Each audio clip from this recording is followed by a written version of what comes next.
नमस्कार दोस्तों, हमारे यूट्यूब चैनल ओम प्रकाश बिंद एजी पर आपका स्वागत है। दोस्तों, यह जनरल एग्रीकल्चर का चौथा भाग है। दोस्तों, अगर आप पहला, दूसरा या तीसरा वीडियो नहीं देखें तो उसको देख लीजिएगा। उसका लिंक नीचे इस वीडियो के नीचे मिल जाएगा आपको डिस्क्रिप्शन बॉक्स में। और हमारे टेलीग्राम चैनल को भी ज्वाइन करें, ओम प्रकाश बिंद एजी के नाम से है, या उसका लिंक डिस्क्रिप्शन बॉक्स में मिल जाएगा आपको। और इसमें चलते हैं पहले प्रश्न पर। चावल का उद्गम स्थान, ओरिजिन प्लेस है। इसका सही उत्तर डी, भारत व वर्मा।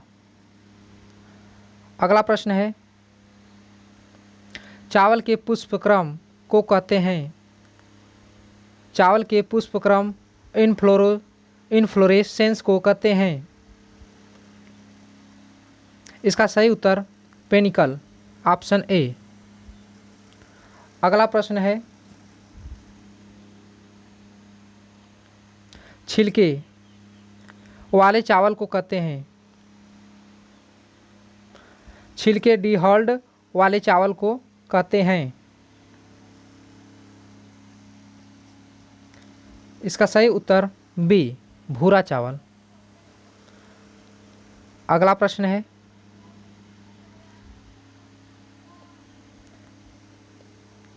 धान की खेती के लिए मृदा का उपयुक्त पीएच मान होना चाहिए। धान की खेती के लिए मृदा का उपयुक्त पीएच मान होना चाहिए। इसका सही उत्तर ए, 4 से 6। अगला प्रश्न है, IAR 8 धान की किस्म भारत में कहाँ से प्रचलन में आई थी। IAR 8 धान की किस्म भारत में कहाँ से प्रचलन में आई थी। इसका सही ऑप्शन बी, फिलीपींस। अगला प्रश्न है, बासमती चावल के 1000 दानों का वजन कितने ग्राम होता है। बासमती चावल के 1000 दानों का वजन कितने ग्राम होता है। इसका ऑप्शन बी, 21 ग्राम।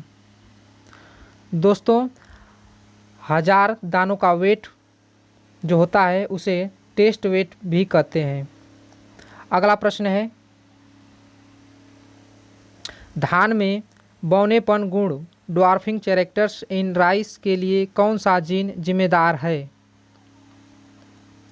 इसका सही ऑप्शन बी, DGU जेन है। अगला प्रश्न है,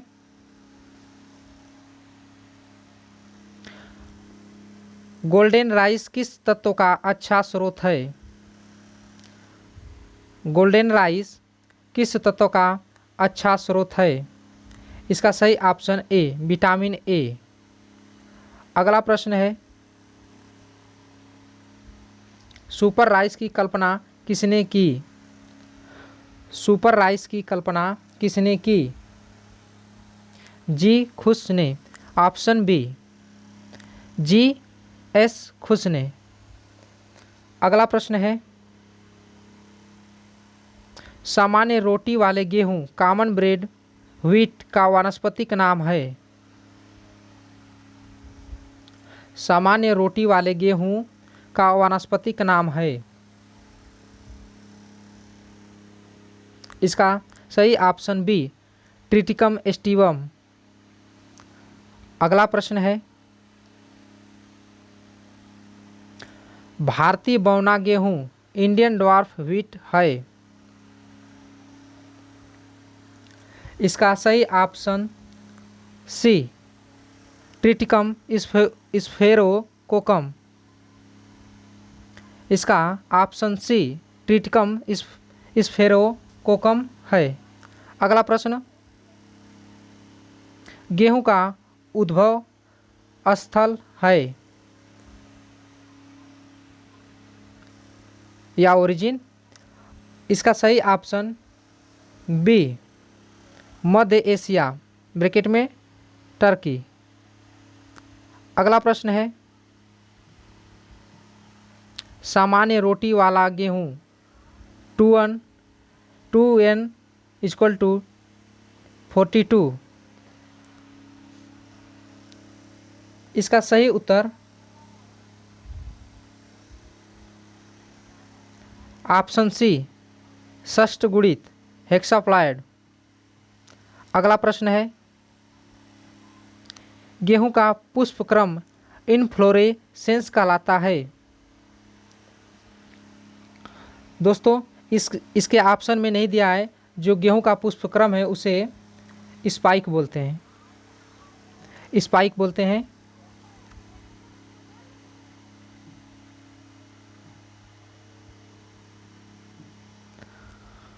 अगला प्रश्न है,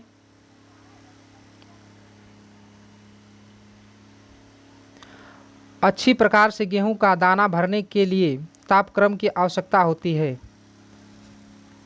इसका सही ऑप्शन सी, 23 से 25 डिग्री सेल्सियस। अगला प्रश्न है, डीएपी में नाइट्रोजन, फास्फोरस व पोटास की मात्रा पाई जाती है, अर्थात डीएपी में एनपीके की मात्रा पाई जाती है। इसका सही ऑप्शन बी, 18-46-0, अर्थात नाइट्रोजन 18% और जो फास्फोरस 46% और जो पोटास होता है वह 0% पाया जाता है। अगला प्रश्न है, सामान्यतः गेहूं की फसल में क्रमशः नाइट्रोजन, फास्फोरस, पोटास की संसूचित मात्रा रिकमेंडेड डोज है। इसका सही ऑप्शन बी, 120 नाइट्रोजन, 60 फास्फोरस तथा पोटास 30 होना चाहिए। अगला प्रश्न है,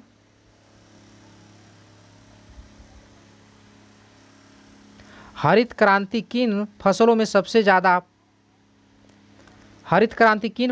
सबसे ज़्यादा फसल रही? इसका सही ऑप्शन बी, गेहूं व चावल। अगला प्रश्न है, गेहूं में प्रथम सिंचाई किस अवस्था पर देनी चाहिए? इसका सही ऑप्शन ए, CRI अवस्था, अर्थात CRI स्टेज। इसे क्राउन रूट इनिशिएशन स्टेज भी कहते हैं। यह जो गेहूं के बुआई के 21 दिन बाद आती है।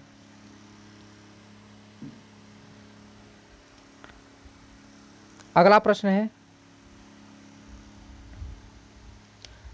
गन्ने सैकेरम ऑफिसनेरम का उद्गम स्थल है, अर्थात गन्ने का ओरिजिन प्लेस या ओरिजिन स्थान है।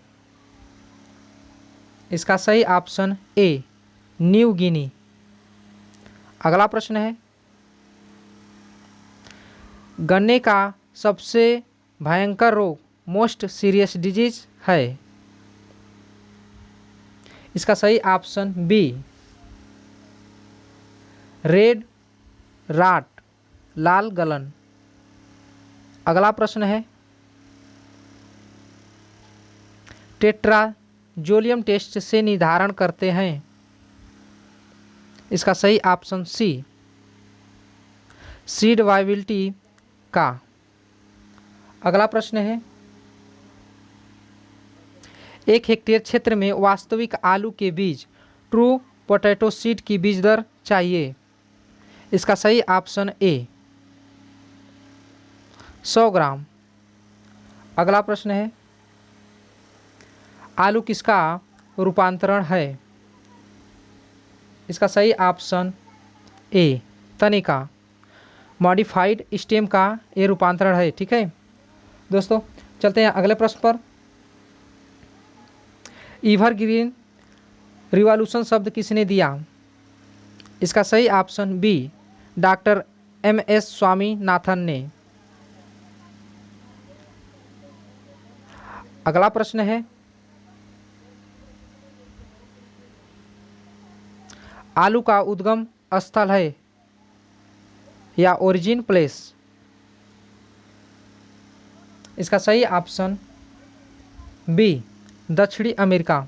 दक्षिण अमेरिका। अगला प्रश्न है,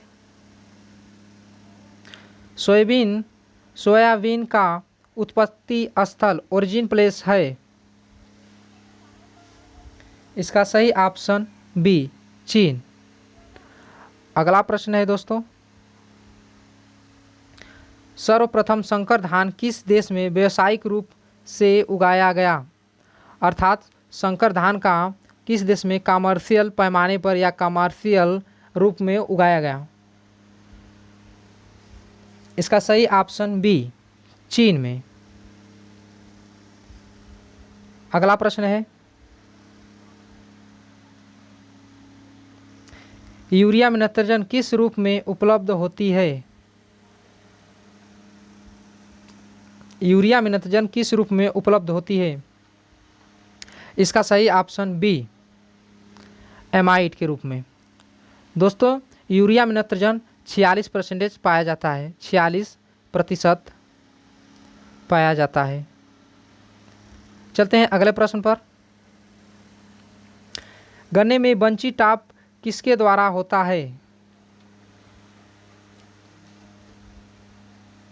इसका सही ऑप्शन डी, शीर्ष तथा तना छेदक टॉप शूट बोरर के द्वारा होता है। अगला प्रश्न है, जौ की किस्म जो भूसी रहित हस्कलेस है? इसका सही ऑप्शन सी, डोलमा। अगला प्रश्न है, निम्न फसलों में से किस फसल में नील हरित शैवाल, जिसे बोलते हैं BGA, ब्लू ग्रीन एल्गी, का प्रयोग सर्वाधिक लाभकारी है? यह किसमें सर्वाधिक लाभकारी है? तो यह धान या पैडी में लाभकारी है। इसका सही ऑप्शन सी। चलते हैं अगले प्रश्न पर। हृदय रोगियों के लिए कौन सा वानस्पतिक तेल लाभकारी होता है? इसका सही ऑप्शन डी, कुसुम का तेल। दोस्तों, कुसुम के तेल के बाद दूसरे नंबर पर सूर्यमुखी या सूरजमुखी का तेल हृदय रोगियों के लिए लाभदायक होता है। अगर कुसुम का तेल न हो तो उसके जगह पर सूरजमुखी या सूर्यमुखी लिखा रहता है, तो उसका ऑप्शन को ट्रिक सही करेंगे। इसमें ऑप्शन डी सही है, कुसुम का तेल। अगला प्रश्न है, एरोइंग कहते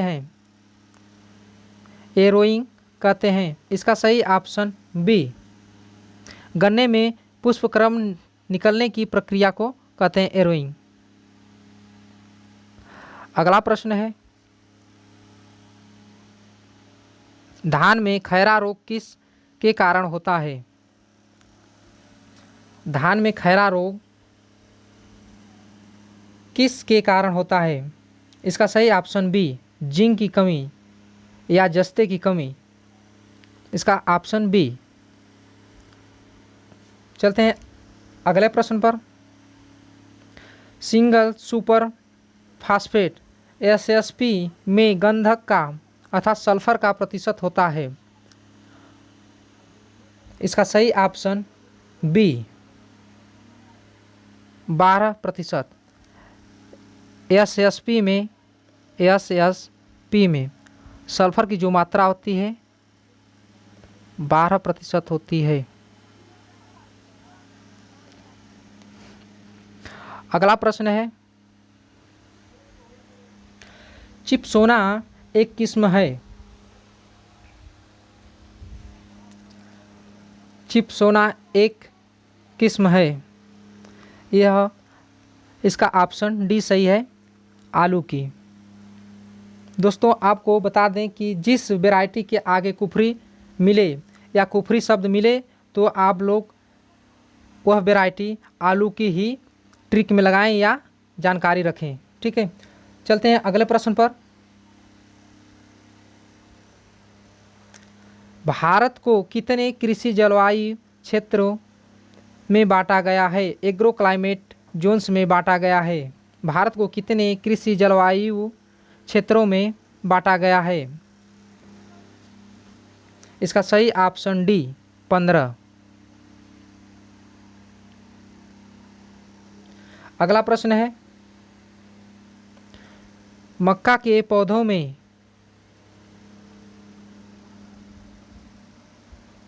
इसका सही ऑप्शन बी टेसल पहले आते हैं। अर्थात मक्का में सबसे पहले ऊपरी भाग पर जो मंजरी टाइप दिखाई देता है उसे टेसल कहते हैं, वह पहले आते हैं, और जो बीच में जिसमें दाने लगते हैं वह सिल्क वो बाद में आते हैं। ठीक है दोस्तों, चलते हैं अगले प्रश्न पर।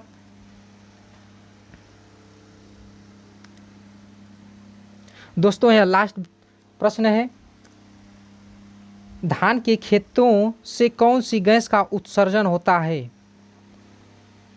धान के खेतों से कौन सी गैस का उत्सर्जन होता है?